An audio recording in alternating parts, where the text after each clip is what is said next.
Surfers agree that catching the right wave is part science, part art, and all important. The same goes for economic waves. Even big ones can take us by surprise, and winning firms, industries, and countries are the ones that correctly anticipate and position themselves to ride the best waves well. Many market watchers are anticipating the wave of global business investment that usually accompanies a recovery. Is Canada well positioned to capture the moment? This time, reading the wave motion is more challenging than usual. Normally, there are ample signs that the big one is coming along. Typically, there is a rise in GDP growth that is followed with anywhere from a 6-month to a 2-year lag in investment growth. That's because there is normally a lot of spare capacity when the economy finally reboots. This time, the delayed recovery has created an investment reticence that has caused companies to use up that spare capacity first. Higher growth, seen in rising business orders, is creating a more immediate need for investment. The wave is likely to build very suddenly this time around. As such, what will the smart money be looking for in terms of suitable investment destinations? At the outset, companies are concerned about locating in places that are generally good places to be. Canada consistently ranks among the top countries that have good overall business and institutional environments. This has been enhanced during the crisis and post-crisis period by our fiscal and financial sector resilience and by our ability to maintain superior domestic growth. While the rest of the world was languishing, Canada was attracting significant investment inflows. But companies are looking for more than just a good place to be. Overall competitiveness is key, and on that count, Canada has come up short on a number of critical metrics. There is long-standing concern about Canada's productivity record.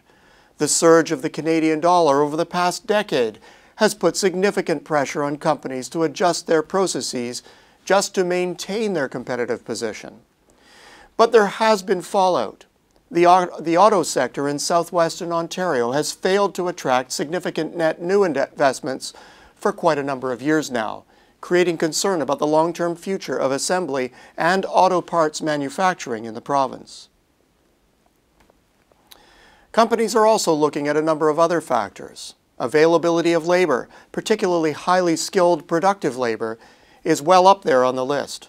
While Canada may not have an immediate problem here, there are looming shortfalls that potential investors, especially in more labor-intensive industries, may see as a concern. Energy costs are also important, especially in heavy industry. While Canada is energy-rich, the cost of delivered service is what is critical and what industry will be watching.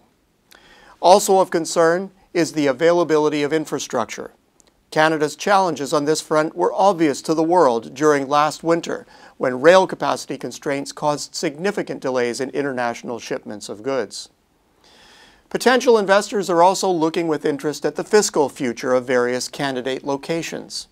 High public deficits and/or debts usually mean that future tax liabilities are likely to rise. Well-managed jurisdictions are more attractive in that future tax surprises are less likely. They are also more able to offer incentives for investors to locate and stay in their region.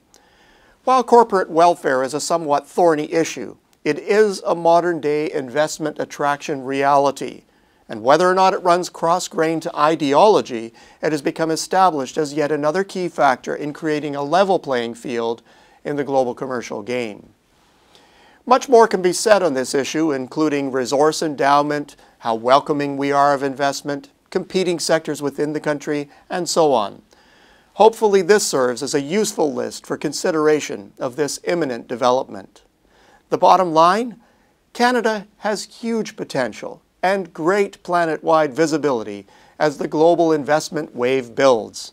In the time that it takes for the wave to crest, it will be important for companies, institutions, and analysts to position ourselves to catch this one as best we possibly can. Until next week, I'm Peter Hall.